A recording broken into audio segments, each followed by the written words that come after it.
সামনে উপস্থিত সনাতনী মা বোনেরা, ভাইয়েরা এবং আমার সাথে যারা সফরসঙ্গী আছেন সবাইকে শ্রেণীভেদে আমার সালাম, আসসালামু আলাইকুম এবং আপনাদেরকে আদাব এবং শুভেচ্ছা।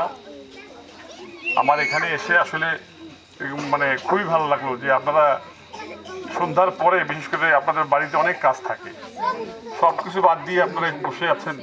আপনারা দেশের জন্য যে একটু সচেতন, এত আপনারা জলঢাকার বা এলাকার উন্নয়নের জন্য যে এত সচেতন আপনারা, এটা তো আপনারা প্রমাণ দিলেন এখানে এসে। তো আমি এটা দৃঢ়ভাবে বিশ্বাস করি যে আপনারা এই সন্ধ্যার সময় এখানে এসে বসে, যেহেতু আমার মতো একটা নগণ্য মানুষের দুই চারটে কথা শোনার জন্য আসছেন, আপনারা অবশ্যই আগামী ফেব্রুয়ারি মাসে সকাল সকাল ভোট দিতে যাবেন। কি বলেন? এখানে আমার মতো ভাই হবে, খোকন ভাই বক্তব্য দিয়ে গেল, উনি যৌক্তিক কথা বলছে আসলে।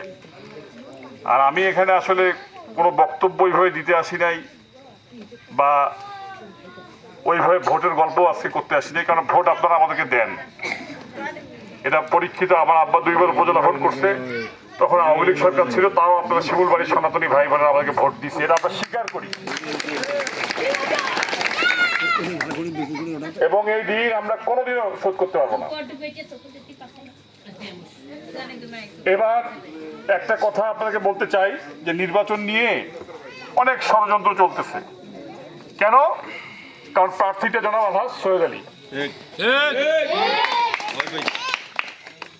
আপনারা তো মা বোনরা ক্রিকেট খেলা বোঝেন না? বোঝেন কি না? তা মনে করেন যে ক্রিকেট খেলা কি হয়, একটা প্লেয়ার পরপর 2টে বলে 2টে সাইড মার দিল,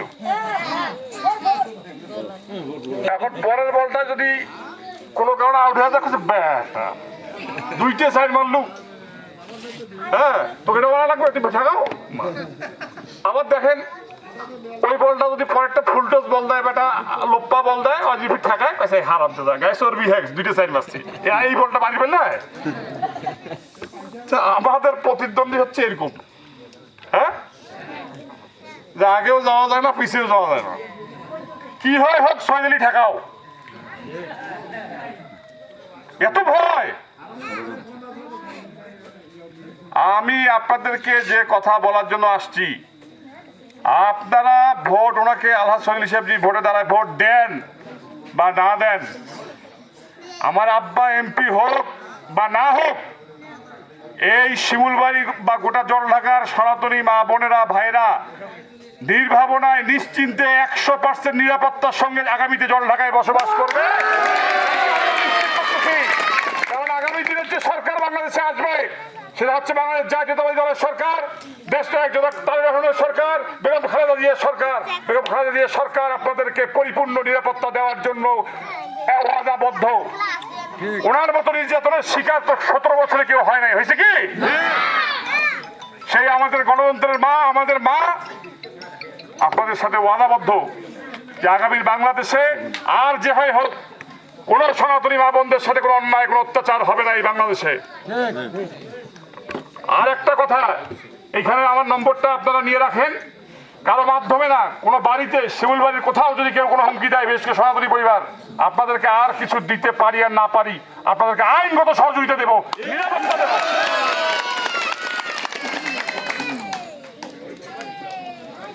বড় কথা বলে গেলাম দেখে ভাবিয়েন না যে আসছে দেখি বড় কথা বললো। আপনারা প্রমাণ নিবেন, দরকারে আপনাদের কোনো সমস্যা হলে আপনারা ফোন দিবেন, দিয়ে দেখবেন যে এই ক্ষুদ্র মানুষটা আপনাদের পাশে দাঁড়ায় কিনা বা কিভাবে দাঁড়ায়। বৃক্ষ তোমার নাম কি? আমি আর এই ব্যাপারে বেশি কিছু বললাম না। আপনাদের নিরাপত্তার জন্য কোনো চিন্তা করতে হবে না। আর এখানে ধর্মীয় প্রতিষ্ঠানগুলোর প্রতি আমার আব্বার অলওয়েজ সিম্পেথি আছে। এখানে দাদা মন্দিরের কথা বললো, আমার সাথে যোগাযোগ করবেন, অবশ্যই আমি অগ্রাধিকারভাবে মন্দিরের পাশে সহযোগিতা করার জন্য দাঁড়িয়ে থাকবো। আর দ্বিতীয় হচ্ছে, আপনার তো যেটা মেইন জিনিস দরকার সেটাই তো চাইলেন না, রাস্তার কথা বলছেন। তা আমার কথা হইতেছে রাস্তাটা লাগবে না, বর্ষাকালে কষ্ট হয় না। তোমরা যদি তোমার আসল কথা না কন, আমাদের মুখ দিয়ে শোনেন, তাহলে হইবে। আমার আব্বা যদি এমপি হয়, আপনাদের এই রাস্তা পাকা হবে ইনশাআল্লাহ।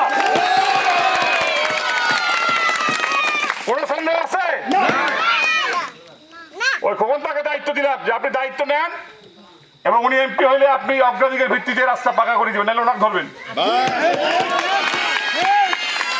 উনি আমাদের সাথে যোগাযোগ করবে, ওনাকে তো একটু ঠিকঠাক মতো যোগাযোগ করতে হবে। অবশ্যই রাস্তা পাকা হবে এবং অন্যান্য যে এলাকার টুকটাক যে উন্নয়নমূলক কাজ আছে সেটা আমরা অগ্রাধিকার ভিত্তিতে করে দেবো সনাতনী পার্বতীর আগে, কারণ আপনারা সবসময় বঞ্চিত হয়েছেন। আর একটা বিষয় আপনাদের কাছে আমার অনুরোধ, আমাদের অর্ধেক ভোটার এবার মা বোনেরা, আপনারা সকাল সকাল ভোট দিতে যাবেন এবং ধানের শীষ, এই যে মা লক্ষ্মীর কথা বলে গেছে কোনটা, ধানের শীষ মা লক্ষ্মী ঠিক আছে, ধানের শীষ একজন ভালো লোকের মার্কা, একটা ভালো দলের মার্কা, আলহাজ চৌধুরী সাহেবের মার্কা, বেগম খালেদা জিয়ার মার্কা, দেশনায়ক তারেক রহমানের মার্কা এবং আগামীর বাংলাদেশের মুক্তির মার্কা হচ্ছে ধানের শীষ। খালেদা জিয়া, তার ছেলে আমার আব্বা আলহাজ চৌধুরী সাহেব, এরা কারো বদনাম করে না, কাউকে নিয়ে আজে বাজে কথা বলে না, কিন্তু একটা দল সকাল বিকাল রাত এক এক সময় এক এক কথা বলে যাচ্ছে। হ্যাঁ, ধর্মভিত্তিক একটা দল। আপনারা কি হিন্দু বৌদ্ধ কল্যাণ ঐক্য পরিষদ আছে না? তা হিন্দু বৌদ্ধ কল্যাণ ঐক্য পরিষদে কি মুসলিম শাখা খুলতে পারবে? হ্যাঁ, পারবে কি? জামাত ইসলামের হিন্দু শাখা উঠেছে। এবং আমার কষ্ট লাগে আপনাদের শিমুল বাড়ির দুই একজন সনাতনী ভাইদেরকে দেখি সেখানে বক্তব্য দেয়, এত বিচারিতা ভালো না। বিএনপি কখনো ধর্ম নিয়ে রাজনীতি করে না, আমাদের নেত্রী বলে গেছে, ওইটাই বাংলাদেশে ঠিক প্রমাণ হয়েছে যে ধর্ম যার যার, উৎসব তার তার, কিন্তু এই দেশটা আপনার আমার সবার। কেন মন্দির পাহারা দিতে হবে? কেন মন্দির পাহারা দিতে হবে? মন্দির যারা সনাতন ধর্মের ভাইদের, তারা মন্দিরে নিশ্চিন্তে নির্ভাবনায় যাবে। এখানে শুনলাম একটা মণ্ডপে আপনার ওই যে পানির পাম্প টাম্প থেকে খিচুড়ি হয়েছে।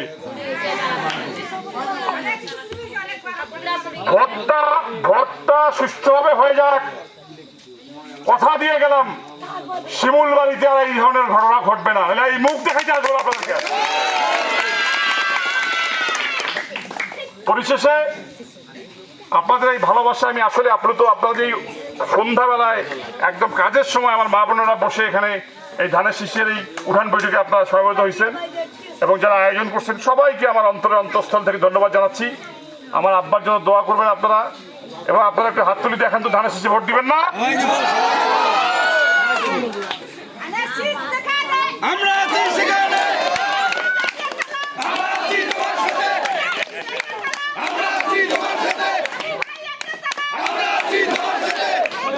ধন্যবাদ ধন্যবাদ। আমি অনেক জায়গায় গেছি,